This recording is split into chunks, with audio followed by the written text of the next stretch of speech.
It's not even controversial anymore. People know in Florida their freedoms are going to be respected.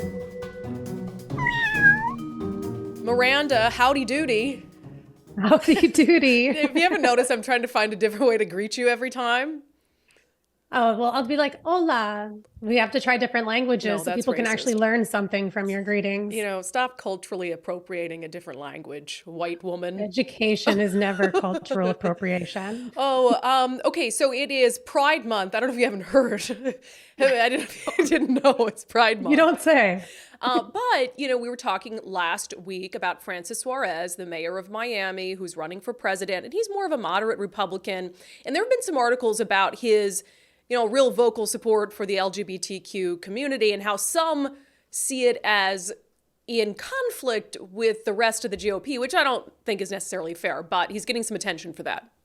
He is, like, as you said, he's a little bit more moderate. And this is definitely one of those topics that he's very outspoken about that's going to set him pretty far apart from any of his other, like, Republican contenders coming up in this race. I mean, he has, over the years, you know, proudly tweeted out support for different events, different celebrations, and just the community in general. I think he does a good job of being able to, like, you know, celebrate people for their identity, but also take that identity away and realize they're just constituents and, you know, and see what that community does for the city in general. I mean, Miami has a huge LGBTQ population. So at the end of the day, it's not just about Pride Month. I mean, these are people that he's got to look out for their best interests. They're people that vote for him or don't vote for him, but they're people who live in the city. So he shows a huge support for them, as well as a lot of different marginalized groups too. And he's gonna, I mean, I don't think he could be the mayor of Miami and be anti-gay. I don't think that he would get away with that. But I also just disagree with the narrative that, like, the prevailing belief in the Republican, you know, space is, like, to be anti-gay. I think that, you know, the transgender issues, I think, are a little bit different. But Donald Trump, he was very outspoken in support of the LGBTQ community. He sold Pride merchandise, you know, the MAGA Pride merchandise.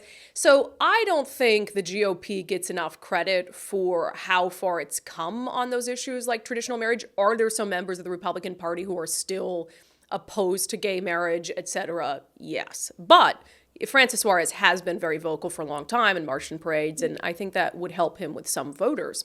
Meanwhile, also in Florida, DeSantis, also running for president, is suing the Biden administration. He is. He's going to sue the Biden administration to stop accrediting agencies for colleges from having influence over the state's educational programs. Another step in his fight for, you know, Florida have control over what's taught in the classroom all the way from kindergarten into extended learning in college. Yeah. So I guess what is their fear with, because accreditation, obviously you need that, like, to know that a college is, like, legit. Like, is it accredited or not? So I guess what is his fear? His fear might be that some of these companies and these third-party places that aren't, you know, he made mention to the fact that these people aren't elected, they're appointed.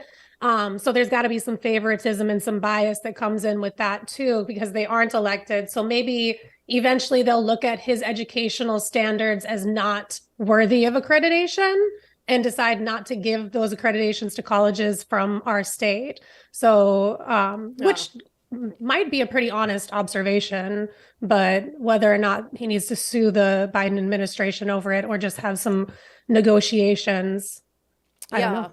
I can see it a little bit there, like the concern that with DeSantis and what he's trying to do with education, some of which I agree with, some of which I don't agree with, that you could have a Republican or a Democratic administration that's like, nope, like, we're going to try to discredit colleges and universities in the state of Florida. So that's really interesting. It's a debate and a conversation I haven't heard before. Yeah. Also, Florida is a free state, as we know, but not that free, because some places in Florida are under strict quarantine lockdowns. We are, and this is extremely important. We are being infested with invasive African land snails. Which actually sounds pretty threatening.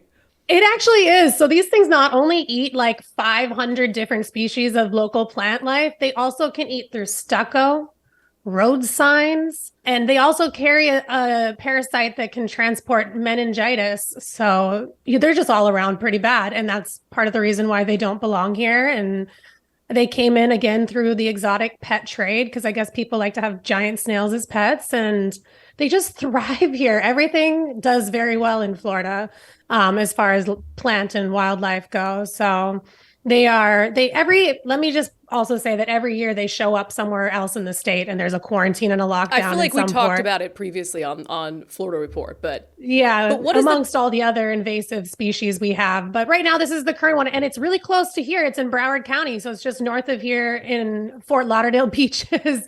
So there's parts of Broward County that are on lockdown. So I'm wondering if they'll migrate far enough south to shut down Miami's beaches. But to be clear, this isn't like a COVID lockdown where everybody's sheltering in place in their homes. It has to do with what? What is the restriction here? So a lockdown like this basically means that you can't remove anything from the areas in lockdown, like rocks, plant life, the actual animal itself, or any other animals that could possibly now be carrying this parasite that they could possibly have. So it's basically just like, if you're going to go to the beach, don't take anything with you. Stomp your feet out really good of sand and leave everything as you found it, as you should when you visit any natural place. Well, it's like, for people here who need an example, it's like when Governor Jay Inslee brought infested apples across to the other side of the state as a gift to apple country, and they had the maggots in them, and they're like, wow, you violated an apple maggot quarantine, and he's the governor, so he just got away with it. What are the names of these little buggers again?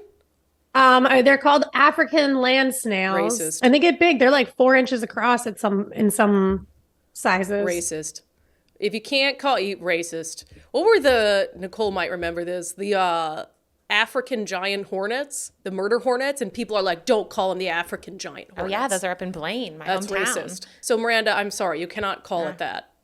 Well, they come from Africa, apparently. You could call it the spiky shell something something. From Africa. No.